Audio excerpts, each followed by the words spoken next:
Hello class 9 students, welcome back to another session of social science.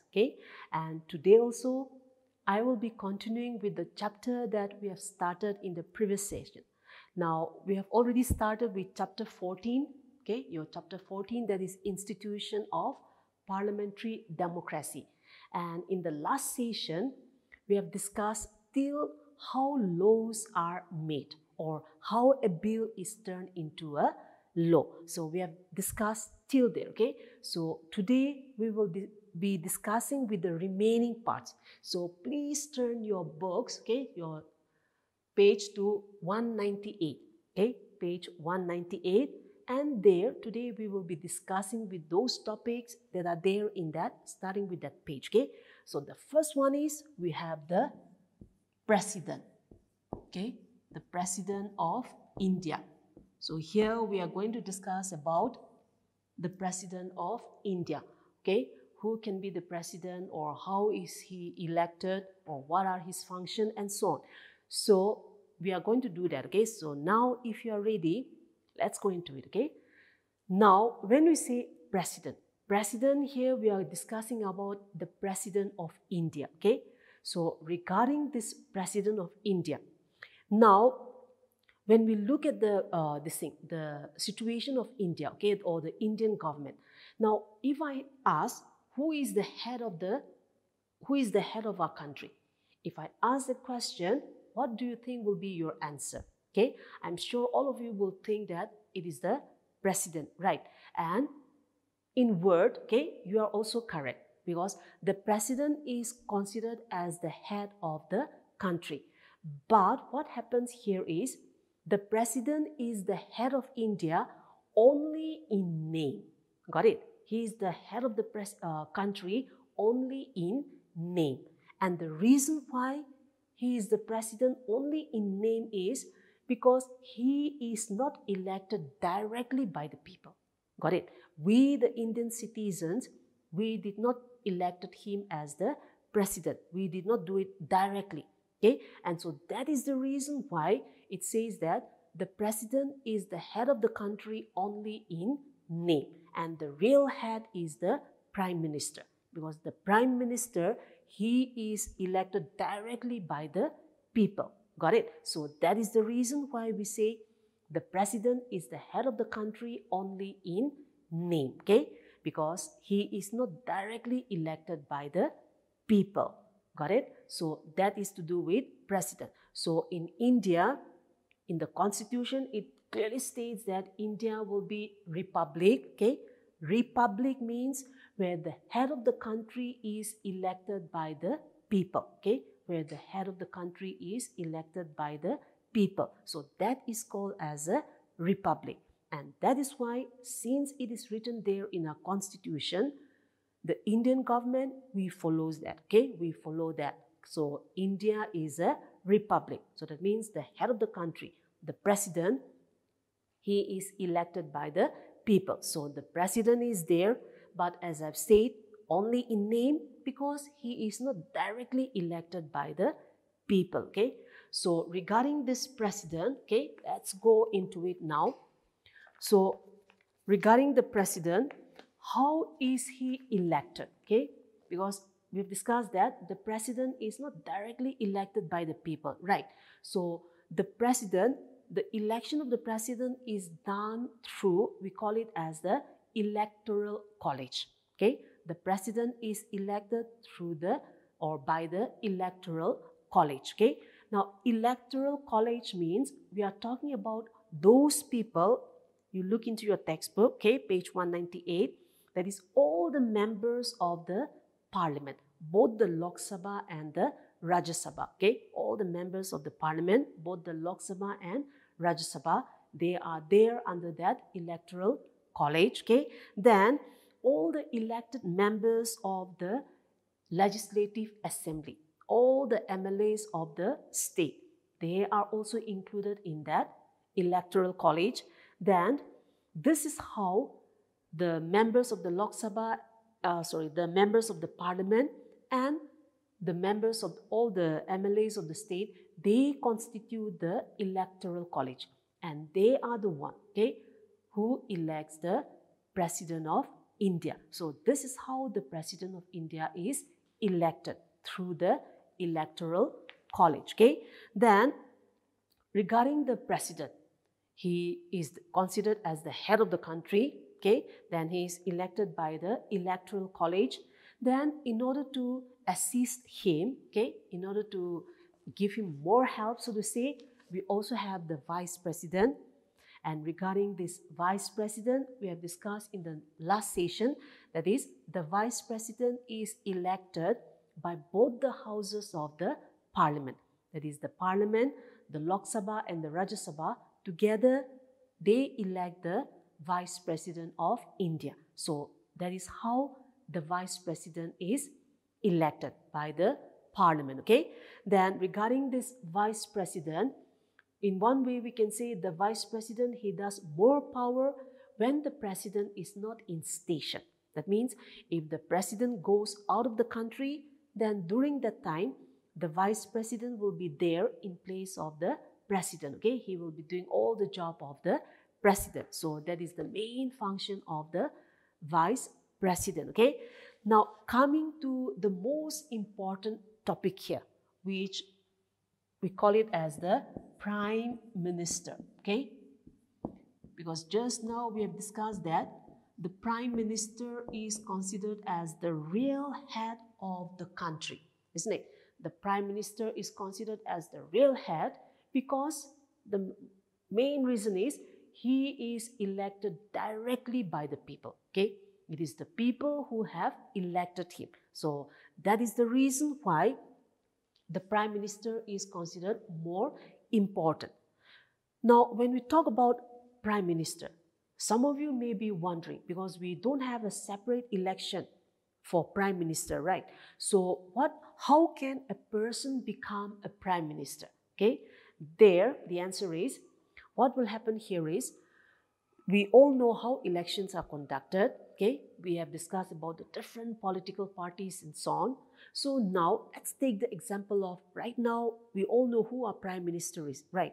We have Narendra Modi. So how did Modi become the the Prime Minister of India? So here, for example, what happens is, the Prime Minister Modi, he is from BJP party, right? Political party. So what will happen here is, the BJP, okay, they won the election. So what they will do is, from among the BJP themselves, okay, they will elect a leader. They will select a leader, and that leader will become the Prime Minister. So this is how a person becomes the Prime Minister, because it is based on the political party. Okay, the political party who wants the election, from among themselves they will select a leader, their leader, and their leader will become the Prime Minister after forming the government. So this is how a Prime Minister is elected. Okay, so regarding this Prime Minister, as I've said, since he is directly elected by the people, he is considered to be more powerful, okay, than the President. So now here, after he has been elected, okay, after he has been elected by as the Prime Minister of India, the most important job he does is, he will have a meeting with the President. Okay, he will have a meeting with the President, and he will start selecting his ministers. Okay, the different kind of ministers. When we talk about ministers, we have three types of minister. Okay, cabinet minister, state minister, and deputy minister. Okay, and these three categories, those are based on their powers also. In one way we can say that. Okay, so the Prime Minister, he will start selecting his ministers. Then after selecting his ministers, he will also start giving out their portfolios. Okay, portfolios means those particular powers that he wants them to look after. Okay, like for example, when we talk about education minister, okay, education minister means that minister is looking after education, right? And so that education, that is his portfolio. Okay, that is called his portfolio. So this is how the Prime Minister, he will start selecting his ministers plus allotting the portfolio to his ministers. Okay, so this is how it is done. Then after all these have been done, As I've said, the ministers also, it has three categories, okay? Cabinet ministers, state ministers, and deputy ministers. So these are the three categories, okay? Then all of them, you are aware what they will be doing for the people, okay? So everything will be done according to the government. Then regarding the president, okay? Here it says that what is the power? What is the real power of the prime minister? Okay, so here it says that the prime minister is the real executive of the government of India. He is the real executive head of India, that is of the country, okay? Then, as I've said, he is the one who chooses his ministers, okay? He will choose his ministers, plus he will give out their portfolios to them, okay? Then another one is he act, okay? The prime minister, he act as a bridge, okay?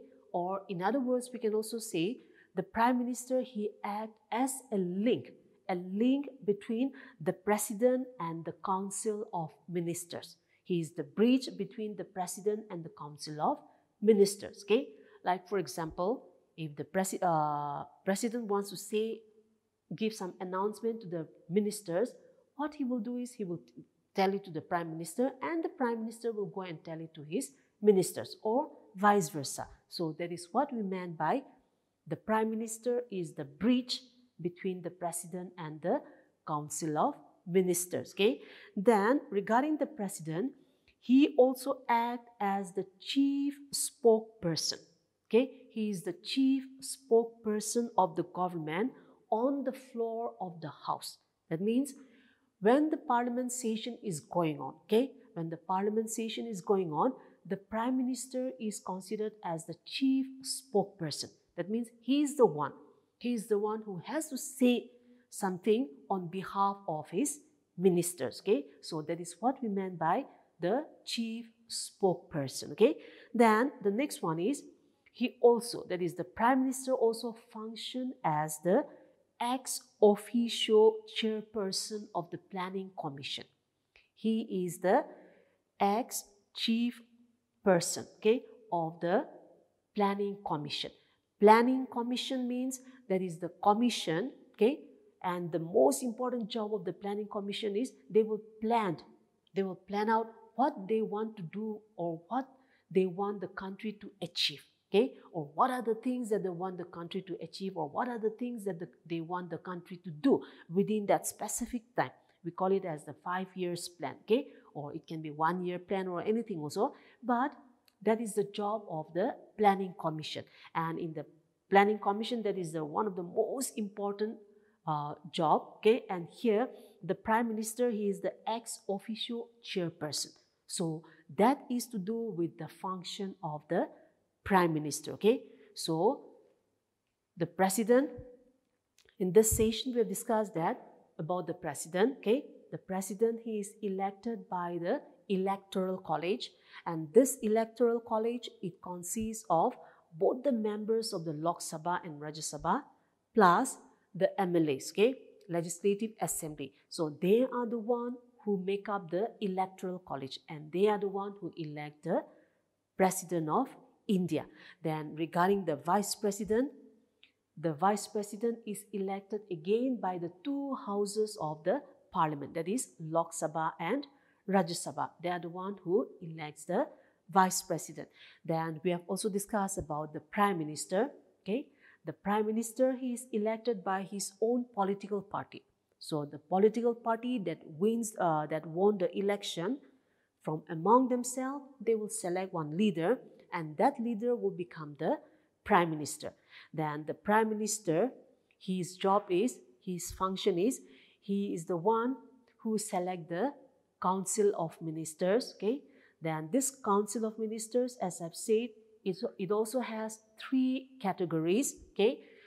The cabinet, the state, and then the deputy ministers. So these are the three categories of the ministers. So the prime minister, he will select these people, and then he is also the one who gives out the portfolio, okay? Portfolio means the powers to them, the different powers that they want, that he wants them to do it. Okay, so that is to do with portfolio.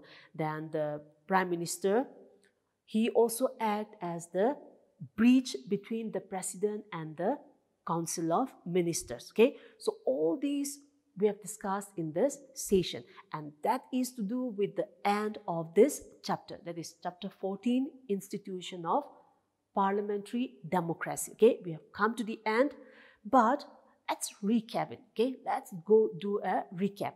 So in this chapter, that is chapter 14, Institution of Parliamentary Democracy, here we have discussed about, the first one is we have discussed about the elements of the state. Okay, the 4 elements of the state: population, territory, sovereignty, and government. Then we have also discussed about why do we need a government. Okay, we need a government to maintain law and order. Then the government, it provides security to the people. So those are the reasons why we need a government. Then we have also discussed about the different organs, that is the 3 organs of the government: legislative, executive, and judiciary, isn't it? Then apart from this, we have also discussed about the parliament.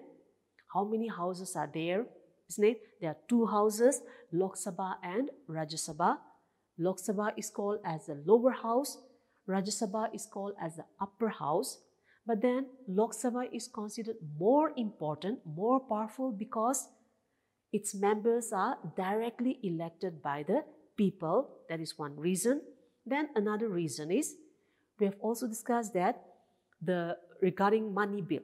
When you come to money bill, only the Lok Sabha can pass it, isn't it? Rajya Sabha doesn't have any power to pass a money bill. So that also shows that Lok Sabha is more powerful than the Rajya Sabha.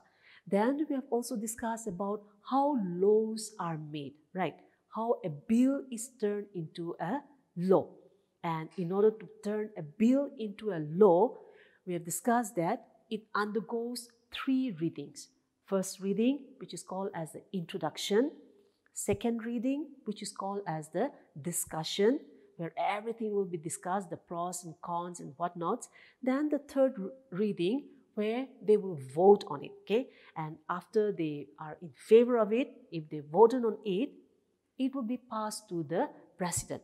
And once the president gave his assent, it turns into a law. So that is how laws are made, right? Then we have also discussed about the president. Okay, the president is called as the head of the country, but only in name. And the reason why only in name is because he is not elected directly by the people, and that is why it says he is the head of the country only in name. Then the president is elected by the electoral college. Then we have the vice president. The vice president is elected by the 2 houses of the parliament, that is the Lok Sabha and Rajya Sabha. Then we have also discussed about the prime minister, isn't it? The prime minister, he is elected, or so to say selected, by his political party. And the job of the prime minister is he will choose his ministers, plus he will give out their portfolios to them. Then he acts as the bridge between the president and the council of ministers. Then he is also the ex officio, isn't it, chairperson of the planning commission. Then when the parliament session is going on, the prime minister, he is the spokesperson of the government. So all those we have discussed in this chapter. So I hope, okay, I hope I was able to make you understand some points. As always, please go to your textbook, okay, underline those points which you have doubts on, and once the school resumes, you can clarify your doubts from your teacher, okay. So thank you for tuning in and stay safe.